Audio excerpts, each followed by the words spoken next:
সময় ফকির দেখে রাগ হয়, রাগ হয় না? কিছু ফকির আসবে গ্রামে, দেখবেন, ও মা, কে গো? মা, আমরা কালিয়াচক শাহবাজপুর থেকে কালেকশন করতে এসেছি, আমাদের অনেক দূর বাড়ি। মা, একটা কোরআনের দাম দাও না, ওখানে অনেক বাচ্চা আছে। তো মা বলছে, হ্যাঁ গো বাপ, তুমি কোরআনের টাকা নিবা। কত দাম? 300 টাকা। বলছে 300 টাকা তো আমার কাছে নাই, তো আমার বাড়িতে একটা নতুন কোরআন আছে, তোমাকে দিয়ে দিচ্ছি, নিয়ে যাও। আচ্ছা বলেন, ফকির নিবে? নিবে না। ও হলো চালাক ফকির, চালাক ফকির। এখন বাবা প্যাটের ফকির কম আছে, বিল্ডিং মারা ফকির বেশি আছে। পড়েছে কথা? পেট চালার জন্য ফকির নেই, কামাই করে নিয়ে গিয়ে 3 তলা বিল্ডিং করে করতে দেন, আপনার দরকার নেই, কিন্তু অপমান করবেন না। প্রমাণ দিয়ে যাচ্ছে, ও মাজলুম। যদি ফকির না হলো, এত রোদ এত গরম, আপনার গেটে এসে বলছে লা ইলাহা ইল্লাল্লাহ মুহাম্মাদুর রাসূলুল্লাহ, দেখবেন বাবা, ভাববেন আপনার কাছে ফকিরটা এসছে, আপনি বাড়ি থেকে বেরিয়ে তাকাতে পারছেন না রোদের ঝাঁসে, আরও আপনার গেটে দাঁড়িয়ে লা ইলাহা ইল্লাল্লাহ মুহাম্মাদুর রাসূলুল্লাহ, কিসের জন্য? 5 টাকা নেওয়ার জন্য। বন্ধুরা আমার, জ্ঞানটা মাথায় রাখতে হবে, এমন ধিক্কার আপনি দিবেন না তো কষ্ট দিবেন না। ফকির একটার সময় আপনার বাড়িতে এসেছে, আর আপনি সুন্দর করে মাছ মাংস দিয়ে ভাত খেতে বসেছেন। অনেক সময় ফকির দেখে রাগ হয়ে যায় বাবা, রাগ উঠে যায়। তার কারণটা হলো আপনি কোনো ইমার্জেন্সিতে কাজ করেছেন, আর গেটের ভিতরে বারবার ধাক্কা দিতে আরম্ভ করেছে। আপনার বড় সেন্টিমেন্টে লেগেছে, ব্যাটারে তোর বাপ কামাই করে গেছে নাকি তুই এতবার আমার গেটে ধাক্কা দিবি। রাগ মাঝে মাঝে হয় না? চলবে না রাগ। বন্ধু আমার, ফকির লা ইলাহা ইল্লাল্লাহ মুহাম্মাদুর রাসূলুল্লাহ গেটে বলে দিয়েছে, ভদ্র মানুষের একটা কাজ হবে, 10 টাকা নিয়ে এসে তার হাতে সুন্দর করে তুলে দেওয়া।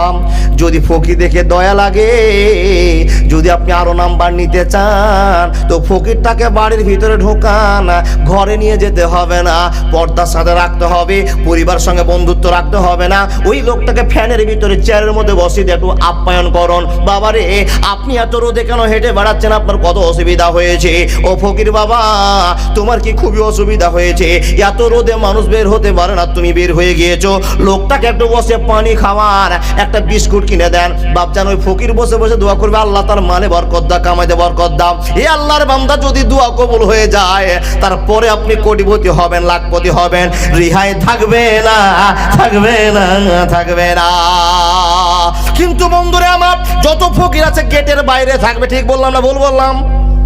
কোনোদিন শখ করে আপনার টাইলসের বাড়িতে ঢুকতে দিয়েছেন না, আপনার সোফাতে বসতে দিয়েছেন না, নাস্তা করে দিয়েছেন না। আজ থেকে ওয়াজ শুনে যান, গ্রামে যদি ফকির আসে, চাচাকে জিজ্ঞেস করুন, চাচা তোমার বাড়ি কোথায়, খেয়েছো কি না? যদি না খাও তো চলো আমার বাড়িতে খাও, একটু দম নিয়ে নাও, আরাম করে নাও। এই কথা আপনার দায়িত্বে আছে বাবা, যদি আপনি লাখ কোটিপতি হতে চান। কিন্তু মুসলমান, এত নামাজি লোক আছে, ফকিরকে ভালোবাসা দেখার লোক পাওয়া যাবে না। জি, মাংস দিয়ে ভাত খেতে বসেছি, ফকির লা ইলাহা ইল্লাল্লাহ মুহাম্মাদুর রাসূলুল্লাহ, বাড়ির মালিকের চিন্তা, ভাত খাওয়া হবে তো ফকিরকে দিব। আচ্ছা, ও 10 বাড়ি ঘুরবে, আপনি 15 মিনিট 20 মিনিট ধরে ভাত খাবেন, তো আমি কি দাঁড়িয়ে থাকবো ওখানে? না। ফকির 3-4 বার ডেকেছে, ভাতের তালা ফেলে এসে বলছে, আই বেয়াদব লোক, তুমি জানছো না দুপুর টাইম, এখন আমরা ভাত খেতে বসেছি, কত সুন্দর করে আনন্দ করে ভাত খেতে বসেছি, আর তুমি এরকম কথা বলতে আরম্ভ করেছো। তখন ফকিরটা বলছে, ঘটনা বলছি বাবা, গল্প। ফকিরটা বলছে, বাবা আমি তো জানি না যে তুমি ভিতরে ভাত খাচ্ছ বাবা, আমি ভাবছি লোকজন নেই, আমি বারবার আওয়াজ করছি, আমাকে 5 টাকা দিলে তো আমি বিদায় হয়ে যাব। বন্ধুরে আমার, গ্রামের লোকটা বললো, বাড়িওয়ালা বললো, আমার বাড়িতে যদি আসতে হয় তো আমাকে একবার নক করে দাও, আমার বাড়ি দাঁড়িয়ে থাকবে, আমার মন মতো তোমাকে টাকা দিয়ে যাব, টাকা নিয়ে চলে যাবে, খবরদার বারবার ধাক্কা মারবে না। তখন এই লোকটা ফকির মশাই বলছে, বাবা রে, আমি জানতাম না তুমি মাংস দিয়ে ভাত খেতে বসেছো, তাহলে তোমারও দরজা আমি দাঁড়াতাম না। ওই লোকটার কথায় উত্তর দিতে আরম্ভ করেছে। তখন বাড়ির মালিকের সেন্টিমেন্টে লেগেছে, ফকির হয়ে তুমি মালিকের সঙ্গে প্রতিবাদ করেছো। বাপজান, ফকিরটাকে ঘাট ধাক্কা দিয়ে বাড়ি থেকে বের করে দিচ্ছে। এমন তো সবাই পিছন থেকে বউ এসে ডেকে বলছে, ও স্বামী, এত বড় ভুল করিয়েন না, এত বড় ভুল করিয়েন না। আমি শাহবাজপুর ঘনে জালসা শুনতে গিয়েছিলাম, আর ইমদাদুল বক্তার কাছে ওয়াজ শুনেছিলাম, ফকিরকে ধাক্কা দেওয়া যাবে না, কড়া কথা বলা যাবে না। ওই ফকির যদি আল্লাহর কাছে দোয়া করে দেয় তো লাখ টাকা মানুষকে সঙ্গে সঙ্গে ফকির বানিয়ে দিতে পারবে। স্বামীর কাছে জোরহাত করছে, তো স্বামী পিছন থেকে তাকিয়ে স্ত্রীকে ধমকে ধমকে বড় বড় কথা বলছে। তোমার ফকিরের ওপরে কি মায়া বসে গিয়েছে? এটা কি তোমার স্বামী? হয় নোংরা নোংরা ভাষা বলতে আরম্ভ করেছে। ফকির ঘুরে বলছে, বাবা আমার জন্য তোমার স্ত্রীকে কেন গাল দিচ্ছ? আমাকে দুটো কথা বললে আমি চলে যাচ্ছি, কোনোদিন আসবো না তোমার বাড়িতে, কিন্তু তোমার বউকে তুমি কথা বলিও না। এই কথা শুনতে শুনতে বাবা ফকিরের মায়া দেখে স্ত্রীর সঙ্গে কথা বলার জন্য ফকিরকে দুটো কোষে চড় দিয়েছে। ফকির এবার ভিক্ষা বাদ দিয়ে আল্লাহর কাছে অভিযোগ করতে বলতে আরম্ভ করেছে, হে রব্বুল আলামিন, আমি একজন ফকির, ওর বাড়িতে 50 লাখ টাকা আছে আল্লাহ, তাই আমি তার বাড়িতে 5 টাকার অধিকার নেওয়ার জন্য গিয়েছিলাম। আল্লাহ তুমি আমাকে ফকির কেন বানিয়েছো? আর এমন করে অপমান কেন আমাকে করিয়ে দিয়েছো?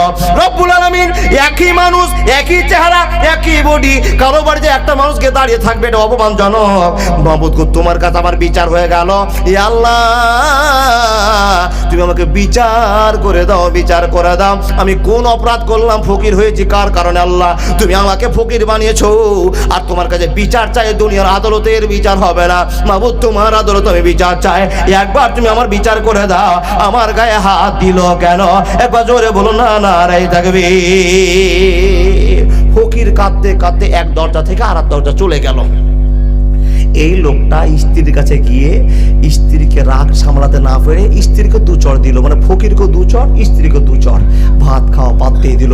সালার ফকিরের জন্য আনন্দ করে খেতে পারলাম না।